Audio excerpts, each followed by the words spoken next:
All right, so I tried an experiment with you guys where I had you self-assess, look at your rubric, and turn in your tiles. So I selected a student tile to kind of talk you guys through this process because we need to redo it. So as a teacher, I made a mistake and I let you guys take charge of your learning, and I don't think you're ready for that yet.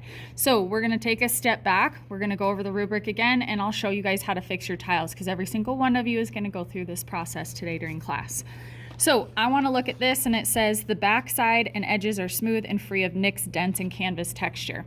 So if I look at the sides, if I have any nicks or dents or lines in it, that's what I need to start fixing.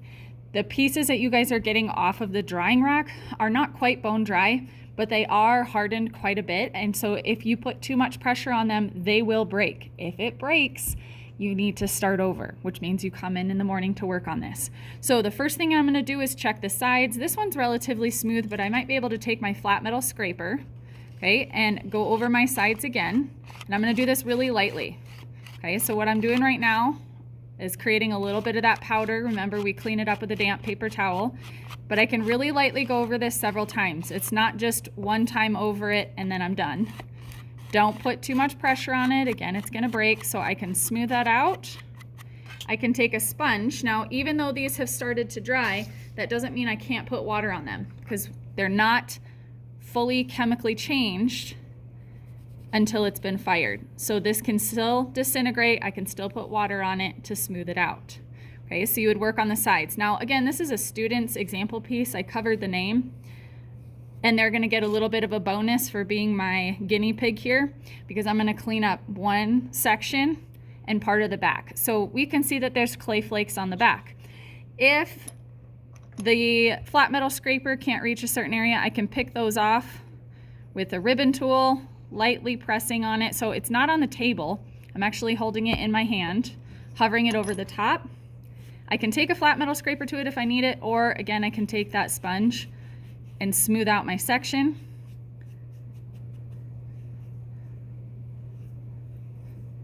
Okay, so that area is ready to go. I'd repeat that process for the entire back.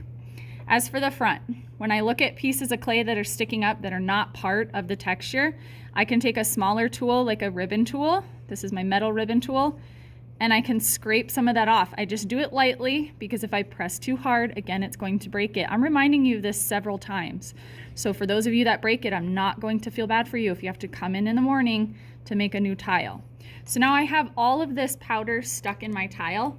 There are paint brushes in your table, wet or dry. Dry works a little bit better so you can dry it off with a paper towel, and I can get rid of that clay dust and really clean that up. If you need more than one paintbrush, there's paintbrushes in the corner of my room by the rulers. You guys can grab more so you have multiples in the table. If you have a little piece of clay that you need to get off, again, light pressure, we can kind of hit it to clean that up. Then I can take a wet paintbrush for smaller areas. In fact, I'm going to go over this with a needle tool first. And what's nice about cleaning up clay tiles after they dry a little bit is the clay that you scrape off is not going to stick to it. It goes into that powder form, and then we can kind of wipe it off. Then I can take my wet paintbrush and smooth it over the top. So this is not something you do in 2 minutes, and craftsmanship is important, and that's what we are working on with this. Today, when you think you're done cleaning up your tile, I will check it. You don't put it on the drying rack. I need to check it before it goes over there because, again, that was a failed experiment on my part, giving you guys a little bit too much responsibility too early in the school year, okay?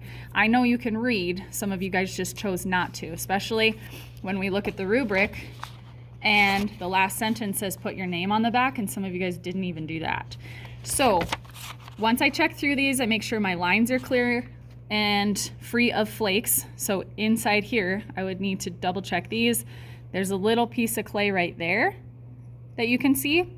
And so what I want you guys to do is make sure that you're not relying on me and you come up, say, what do I need to fix? Look at your tile, please. You guys have eyes. You see the same things that I do. Please don't ask me just because you want a shorter list so you don't have to do it. So again, make sure you go through everything on the rubric before I check it.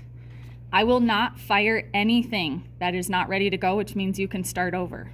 Okay, so we're cleaning our tiles today before we move on to anything else.